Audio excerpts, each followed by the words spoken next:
Thank you for having me. Um, Unfortunately, I did have some other losses in my family. We lost my husband in March and then my brother in June. So I think that prepared me for Blakely's loss. I'm coping very well. I have amazing love and support from people I know, from people I don't know.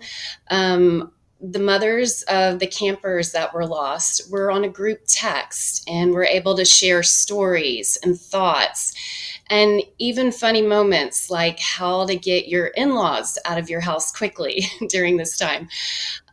So with all of that being said, I have been held up so well. My faith is so strong. Actually, I was a camper at Camp Mystic, and I felt so close to my faith attending there as a camper. We had lovely devotionals on the waterfront where the Guadalupe River is in the mornings. And then in the evenings on Sundays, we went to Chapel Hill.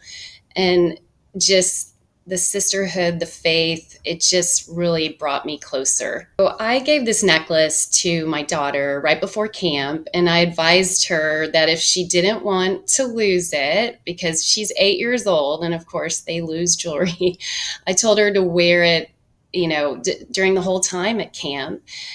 So she wore it. When they found her, and that was one of the ways they were able to identify her. And I just want to thank the Texas Ranger that was so lovely and gracious, that helped me and just was so professional. My friends, my good friends from high school, had it extended so that I could wear it. So I would have a touchstone close to my heart. The letters were an incentive to get a toy when I picked her up from camp. But the first letter she wrote, it says, "Hi from camp. Dear Mom, how are you? I'm good. Camp is amazing. Today I will do tennis. Tomorrow I will horseback ride. I'm excited about land sports. A funny thing that happened was I'm a tonk." Then it has little smiley faces at the bottom to rate the sleeping and the food. The very happy. She loved the food, which was a concern of hers. And then the second letter, "Hi from camp. Dear Mommy, P.S. Don't give my Barbie dream house." And then she scribbled through it. I think she sent this letter that same day. She was always great about deadlines for field trips. Mommy, you need to fill out that form and get the money in. And just, she was such a doer. She had places to go and things to do. So I laughed when I got the second letter because her little mind was saying, "Oh, I can't call you, but wait, let me write this letter. P.S." It was cute. And it's just funny how, a little girl's mind works. And that's why I laughed when I got the letter, because I could just hear her, writing her thoughts down. And it was just funny. It was so Blakely. Her two cousins are both tonks, and one of her cousins, Lindley, was at the camp on Senior Hill. So she wanted to be a tonk so she could compete with her cousin's tribe, because what they do is the two tribes compete against each other. So they instill that sportsmanship and competition amongst the girls, which is so great for later on in life. And it's a fun competition. And the tribe hills are both secret from each other. So they go to tribe hills once a week, and you're not supposed to tell the other tribe where it is. It's to remain a secret. So that was very special. She was excited. She wanted to be a tonk really badly. And just when she found out she was one, she was just ecstatic. She was not nervous about going to camp. She loves the outdoors. She loves to fish, horseback ride. So if you can imagine a camp where you can do all of these outdoor activities and be in the hill country. We live in Houston where it's flat. She just couldn't wait. She was so excited, and it came at such a good time since she lost her daddy. It was a way for her to just heal with that sisterhood and her faith and just all of the fun activities. Um, it was kind of sad when I pulled away from the Houston bus to Kerrville. I realized that my house was going to be a little bit more quiet, but I knew she would have the best time. Leading up to that phone call, I was actually in Europe, and we were in, of course, Europe is 7 hours ahead of Central Time in Texas.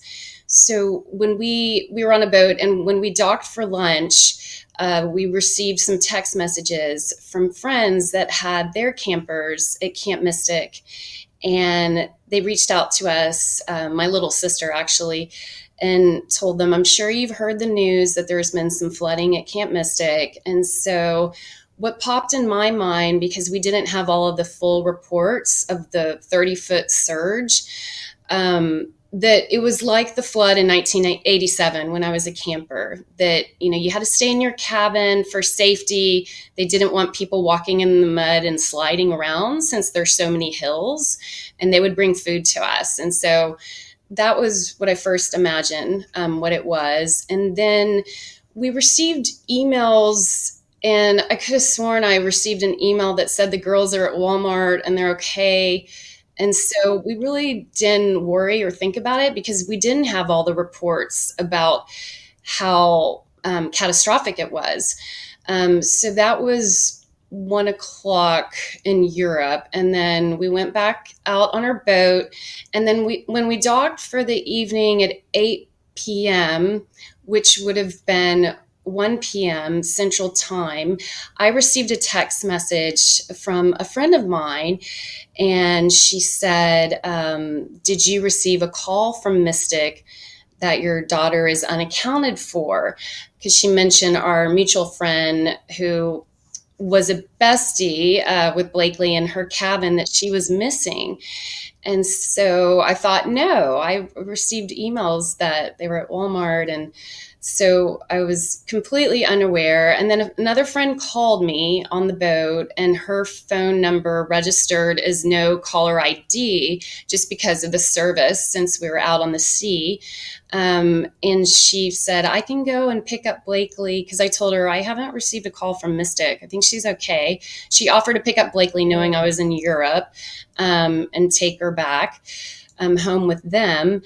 And then I realized after talking to her, I had another missed call that registered as no caller ID, and the voicemail didn't pop up. So I just thought, oh, it's someone from Houston. I'm busy moving and I have a large family and friends. I manually went through the voicemails though, since I did learn that Blakely's cabin mate was missing. And that's when the dreaded call came. They left me a voicemail.